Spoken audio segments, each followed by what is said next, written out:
Olá pessoal, maravilha, todos bem?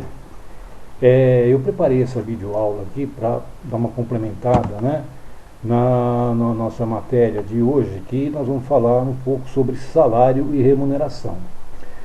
Na nossa matéria anterior, nós falamos sobre as espécies do contrato de trabalho, vimos os tipos de contrato de trabalho, e agora vamos ver sobre salário e remuneração, tá? O intuito dessa videoaula é para complementar um melhor entendimento de vocês. Vamos lá.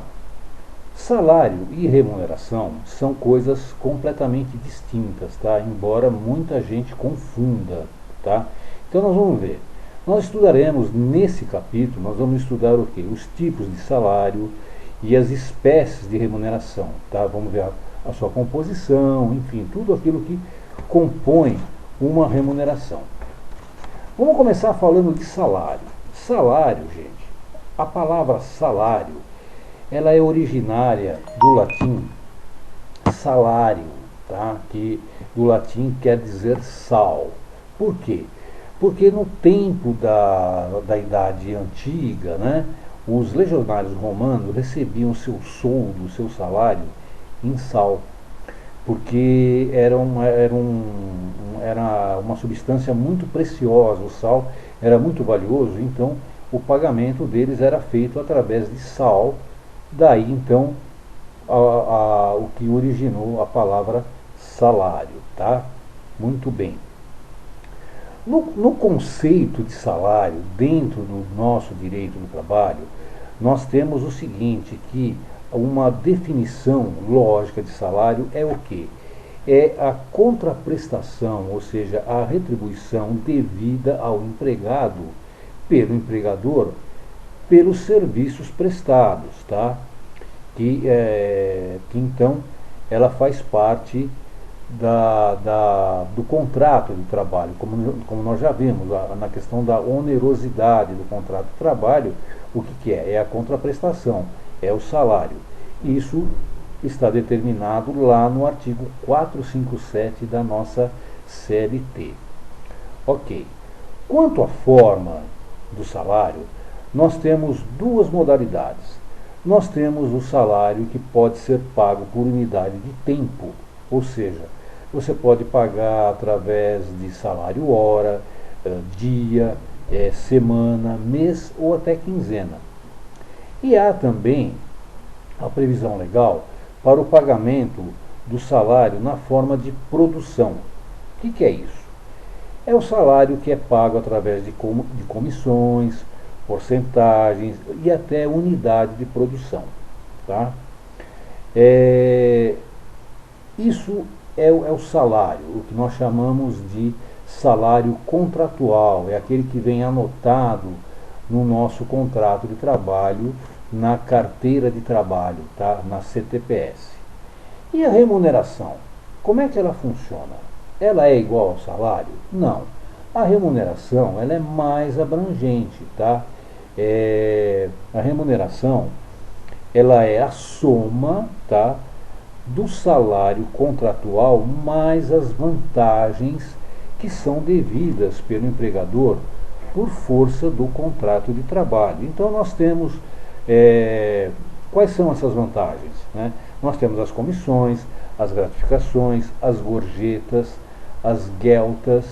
Aliás, guelta, não sei se vocês sabem, mas guelta ela é a gorjeta que ela é paga pelo produtor de um determinado produto àquele vendedor. Então, a guelta ela se diferencia da gorjeta nesse sentido. Por exemplo, se um vendedor numa loja, se ele insiste muito para você adquirir um determinado produto, esse produto que ele vende, ele recebe uma gorjeta diretamente do produtor. Isso é chamado de guelta, tá? Ainda na composição das comissões nós temos os adicionais, né? Adicional noturno, adicional de periculosidade, adicional de insalubridade, e nós temos o salário in natura, tá? Que o salário in natura é quando o empregado, o trabalhador, ele recebe, além do salário fixo, como é que eu poderia dizer para vocês? Ele recebe alguma coisa a mais, por exemplo, alguma coisa para o seu sustento, né? Digamos assim, um trabalhador rural, por exemplo, ele tem direito ao salário in natura, mais uma parte daquilo que ele produzir, daquilo que ele colher, né? Então aí é considerado salário in natura. De acordo com a nossa legislação, tá, não são considerados salário in natura a habitação, a energia elétrica que é fornecida pelo empregador ao empregado, cigarros, bebidas e veículo. Na questão do veículo fornecido pelo empregador, havia muita discussão nesse sentido. Até que o TST, o Tribunal Superior do Trabalho, ele entendeu o seguinte, que o veículo fornecido pelo trabalho ao empregado não mais faz parte da remuneração, ok? E houve algumas alterações com a reforma trabalhista no sentido de remuneração também. Então, de acordo com a Lei 13.467, que é a lei da reforma trabalhista, ela excluiu agora da remuneração, que não integra mais para a remuneração, ajuda de custo, auxílio alimentação, diárias para viagens, prêmios e abonos pagos diretamente pelo empregador ao empregado. Então, esses itens, de acordo com a reforma trabalhista, não mais fazem parte da remuneração. É claro, o empregador pode pagar aquilo ao empregado, só que não vai mais compor a sua remuneração para efeitos de cálculos trabalhistas, ok? Outro detalhe também, o vale transporte, que é muito discutido. O vale transporte, ele pode compor para remuneração? Sim ou não? Não. O vale transporte, de acordo com a lei específica dessa modalidade, ela diz o seguinte, que o vale transporte, ele não compõe a remuneração do empregado. Ele é fornecido pelo empregador, né, aonde o empregado, desde que ele faça a opção, obviamente, ele vai pagar 6%, e o complemento é pago pelo empregador, bastando apenas a adesão do empregado. Mas, via de regra, o vale transporte não compõe a remuneração do trabalhador, ok? Muito bem.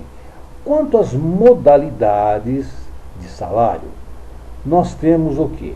Nós temos a modalidade do pagamento de mensalista e horista, né?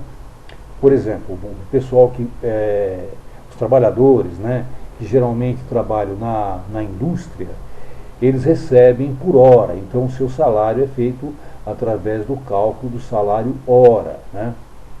E os demais trabalhadores são mensalistas, tá? Então o salário ele pode ser calculado por hora, né, para os horistas, e mensalistas para aqueles que trabalham geralmente nas áreas administrativas. E o pagamento do salário, de acordo com o artigo 459 da CLT, ele deverá ser feito até o 5º dia útil subsequente ao mês trabalhado. Então veja, muita gente acaba confundindo, o pagamento do salário tem que ser feito no dia 5. Não, não é o dia 5, é o 5º dia útil. Guardem bem isso, o 5º dia útil. E se o 5º dia cair de sábado ou domingo? O empregador ele vai considerar apenas os dias úteis, tá? Então sábado, domingo e feriado não são computados como dias úteis, ok? Quanto às espécies, o salário, nós temos o salário mínimo, nós temos o salário variável, tá? Que geralmente são aqueles trabalhadores que recebem a base de comissão, e nós temos o salário composto. O que é o salário composto? É quando o empregado ele recebe um salário fixo, um salário contratual, tá? Mais as comissões. Então aí você tem a soma do fixo mais o variável, é chamado de salário composto. Muito bem. E quanto à natureza jurídica do salário? Quanto à natureza jurídica, a nossa legislação, ela traz dois entendimentos. O salário ele tem a natureza jurídica econômica, tá? Que quer dizer o seguinte: a natureza jurídica econômica do salário serve para garantir o sustento do trabalhador, tá? E a natureza jurídica social, ela ela tem o objetivo de satisfazer as necessidades básicas do trabalhador e do sustento de toda a sua família. Ok? Muito bem. Dando sequência ainda, né? Já que nós estamos falando de salário, falamos anteriormente das espécies de contrato de trabalho, tem um outro assunto que é muito interessante também, que acaba dando certo de nós fazermos um link entre contrato de trabalho, modalidade de contrato de trabalho, e a questão de salário. Eu falo da transferência do empregado. Tá?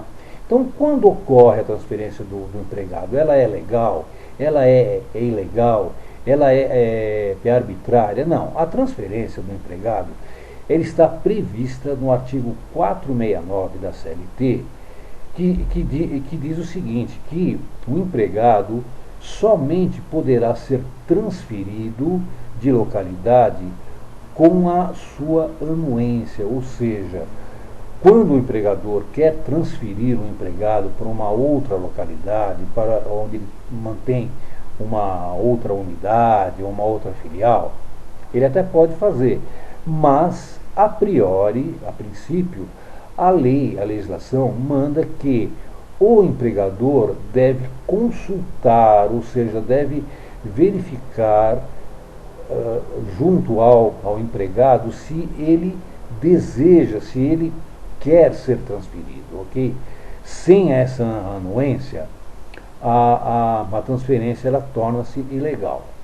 Muito bem, mas digamos o seguinte, digamos que esse trabalhador trabalha numa unidade aqui no município de São Paulo e ele é transferido para uma unidade da mesma empresa, óbvio, no interior de São Paulo, uma outra cidade no interior, que deverá acarretar o que? A sua mudança de domicílio. Quando ocorrer a mudança de domicílio do empregado, pela necessidade do trabalho, obviamente, nós sabemos que a vida do empregado e dos seus familiares, dos seus dependentes, vai ter uma alteração, vai mudar. E mudando toda essa rotina, o empregado ele fará jus, ou seja, terá direito a um adicional de 25% sobre o seu salário enquanto perdurar essa transferência. Por que enquanto perdurar essa transferência? Porque essa transferência, para que o empregado tenha direito a esse adicional, essa transferência ela deverá ser provisória, tá? Porque a qualquer momento ele poderá retornar à sua base de origem, tá? Então, em se tratando de uma transferência provisória, que implique na mudança de domicílio deste empregado e, obviamente, dos seus dependentes, ele terá que exatamente ter um adicional de 25%.